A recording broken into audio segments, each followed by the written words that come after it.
Robô ou gestor? Robô ou gestor? Se você está muito estressada no trabalho, né, tá com uma sobrecarga de trabalho, ou se sentindo muito mal, muito tensa, não sabe o que fazer, emocionalmente abalada ou abalado, você prefere conversar com uma pessoa, né, do seu trabalho, com sua gestora, seu gestor, ou com um robô? Foi feita uma pesquisa internacional em 11 países com 12 mil pessoas e a maioria disse, quase 70%, que prefere falar com um robô. E me chamou muita atenção isso. Eu acho que é um dado importantíssimo sobre o qual todo mundo precisa refletir. Porque todo mundo, direto ou indiretamente, está relacionado a uma empresa. Você pode trabalhar lá, você pode ter uma equipe, você pode fazer parte de uma equipe, você utiliza serviços de empresas que têm equipes, enfim. E também mostrou essa pesquisa que os brasileiros são os mais afetados pelo estresse e ansiedade relacionado ao trabalho durante a pandemia. Mais de 75% deles afirmaram que sua saúde mental se deteriorou contra a média de 40% que foi global. Foi uma reportagem que saiu há alguns dias no Valor Econômico. Eu até anotei umas coisinhas aqui, porque ela me fez refletir muito. Como eu trabalho com liderança há muito tempo, especialmente com comunicação, como as pessoas se comunicam com seus liderados, com seus pares, com seus líderes. Trabalho também com quem está entrando na empresa, mas há mais tempo com liderança. E eu vejo muitos líderes ralando para melhorar sua comunicação, mas ralando muito.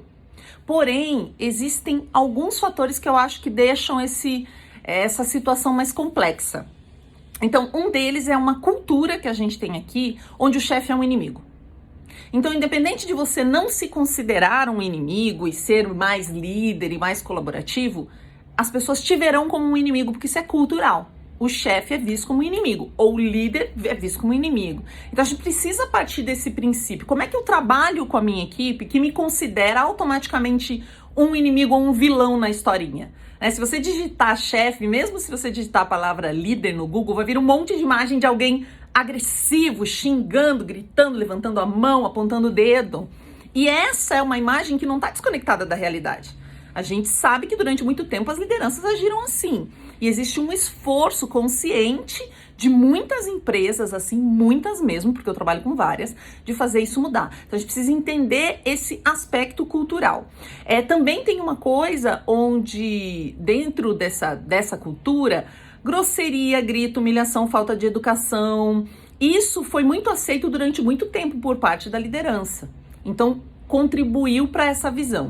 O que eu acabo percebendo é que os líderes ficam muito cegos muitas vezes. Como eles desenvolveram uma postura autoritária, ou mesmo que não sejam autoritários, se eles são vistos como autoritários, automaticamente, porque são liderança, eles acabam ficando cegos. Às vezes eu vou trabalhar num evento corporativo, numa empresa, e eu percebo quanto as pessoas camuflam todos os problemas para quando a liderança chegar achar que é tudo perfeição. E isso causa uma cegueira que é o seguinte: você como líder, e eu falo enquanto pessoa que já liderou várias equipes, você só sabe do problema quando ele já está grande demais. Se as pessoas te verem como autoritária, elas vão esconder o problema até ele virar um problema que não dá para esconder. Eu trabalhava num teatro como administradora e eu estava de férias e sumiu um equipamento do teatro. Isso é um caso seríssimo. E quando é um equipamento público, né, no caso da prefeitura, você assume essa responsabilidade na pessoa física, você como gestor.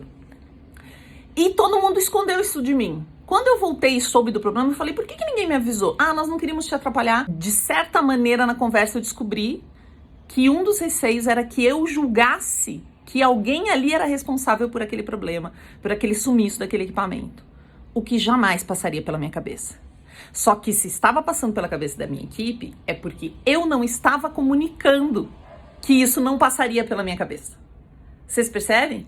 Se você não é essa pessoa, você vai precisar comunicar muito isso. E walk the talk, você vai ter que fazer o que você fala. Senão, automaticamente, todo mundo vai te ver como uma liderança autoritária, porque é o modelo mais habitual de liderança que a gente sempre teve aqui no país. Então, nós vamos precisar mudar isso. Todo mundo na vida já teve uma liderança em algum momento que te impactou. Ou por uma coisa muito ruim, você odiava, você queria matar aquela chefe, aquele chefe. Ou porque mudou sua vida. Ontem eu almocei com uma grande amiga minha, que já foi minha líder em alguns projetos, já foi minha par em outros, em algumas empresas que a gente trabalhou junto. E assim, uma alegria, a gente quase chorou lembrando de como era bom trabalhar juntas. Como era maravilhoso numa das empresas que a gente esteve, como era bom. Então, é possível criar um ambiente de crescimento. Quando a gente cria coisas juntos, quando a gente entrega projetos valorosos, a gente está construindo relacionamento. Então, uma das funções do líder não é apenas entregar resultados. É construir relacionamento enquanto entrega resultados. Porque os resultados vão passar, aquela empresa vai passar, mas você vai continuar existindo enquanto ser humano.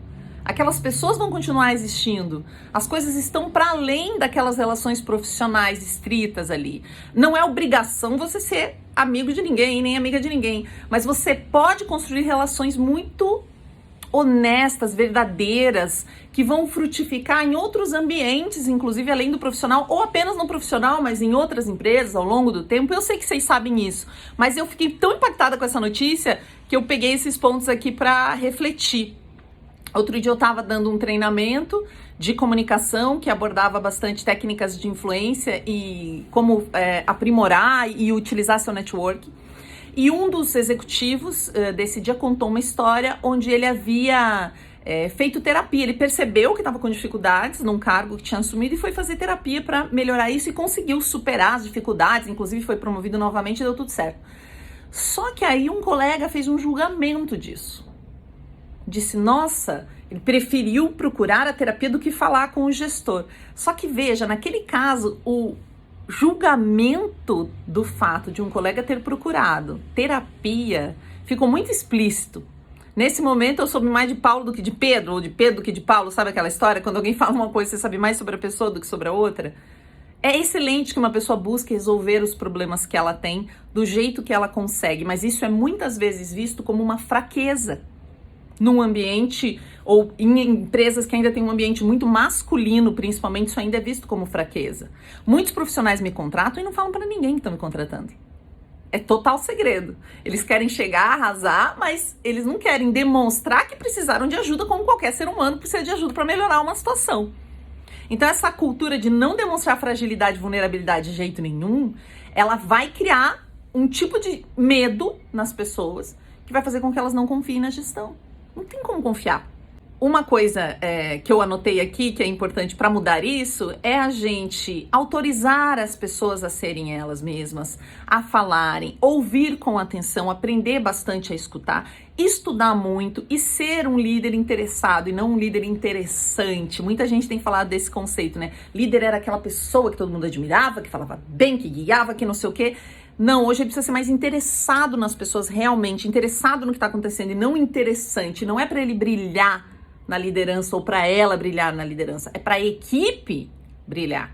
Você está a serviço. Quando eu sou diretora artística no evento corporativo, a diretora artística. Não, a diretora artística é a pessoa que serve a todas as equipes para que elas funcionem bem. Eu tenho lá várias equipes que estão se conhecendo muitas vezes no dia ou na montagem do evento.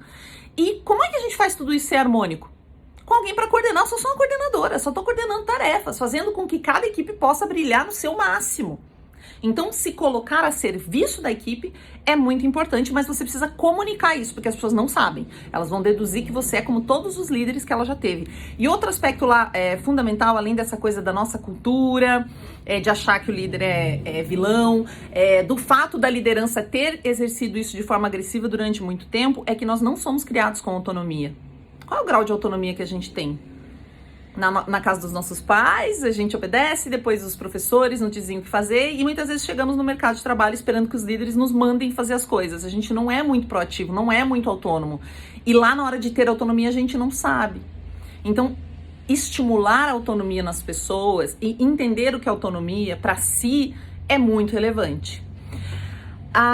E aí eu queria dar o exemplo, que o vídeo imenso e eu, dane-se, porque eu quero falar todas essas coisas. Eu dei aula numa empresa, durante uns 2 anos eu fiquei dando aula lá para liderança, e é uma empresa que tem um turnover super baixo, assim, as pessoas fazem carreira lá dentro. Isso significa que as pessoas com muitos anos. Em toda a turma que eu dava aula, eu tinha no mínimo 2 pessoas que estavam lá há mais de 20 anos. Tinha gente há 30 anos dentro da empresa, e que tá liderando 1.000 pessoas, 2.000 pessoas, né? Uma empresa muito grande, multinacional.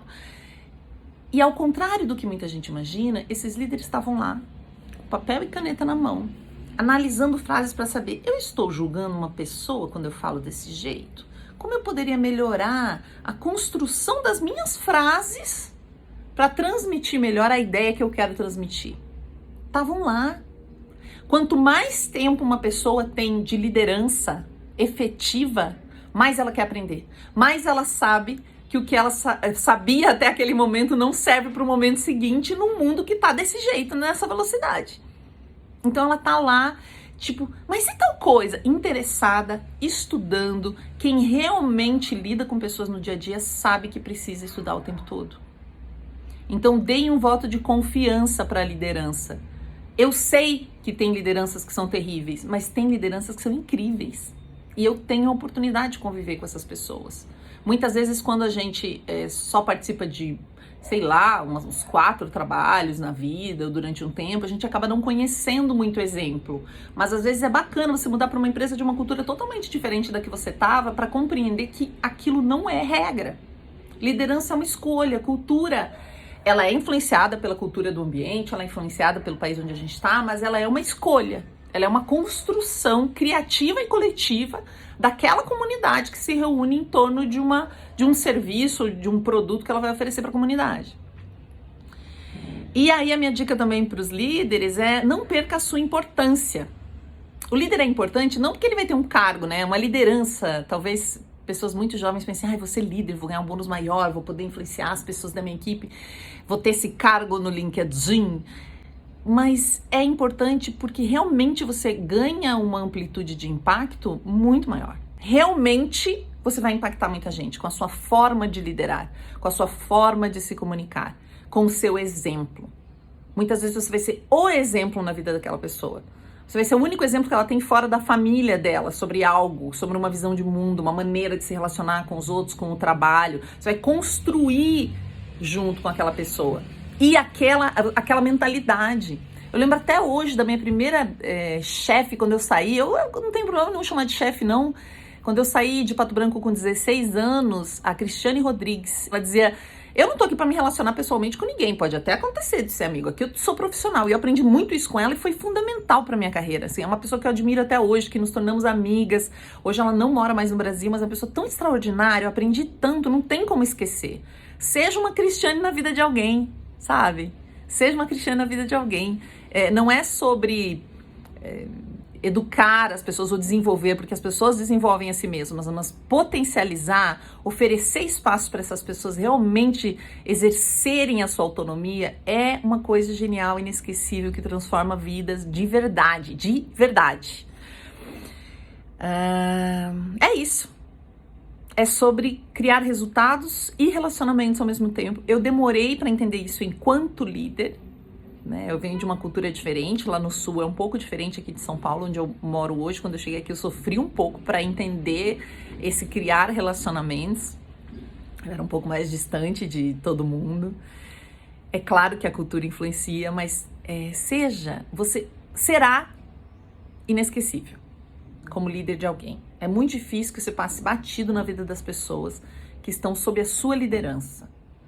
Então, escolha como você quer ser como você quer que isso seja. Como você quer ser que isso seja?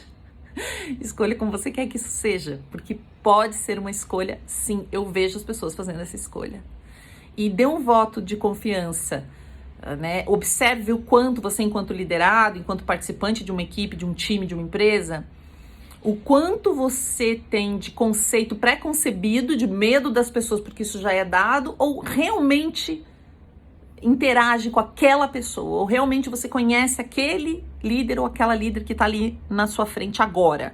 O quanto você está lidando com uma imaginação na sua cabeça ou com uma pessoa real que está ali se dedicando. Porque líder perde o sono por causa de uma pessoa. Líder perde o sono. Não é só por causa de resultados, gente. Eles perdem o sono por vocês. Eu sei disso. Porque eu vejo. Eu tô lá tirando dúvidas. Às vezes você fala, a pessoa tá lá atormentada porque ela já deu um feedback, ela não sabe como fazer, se embaralhou, não disse o que queria, não disse da melhor maneira, pensa que poderia ter feito diferente. São seres humanos iguaizinhos a nós. Líderes são iguais a nós, até porque eu também sou líder e sou igual a vocês. Então, vamos pensar nisso. Vamos se encontrar nesse lugar de humanidade, porque é possível. Muitas empresas têm conseguido isso dentro das suas culturas e faz uma diferença tremenda na vida de todo mundo. Abraços!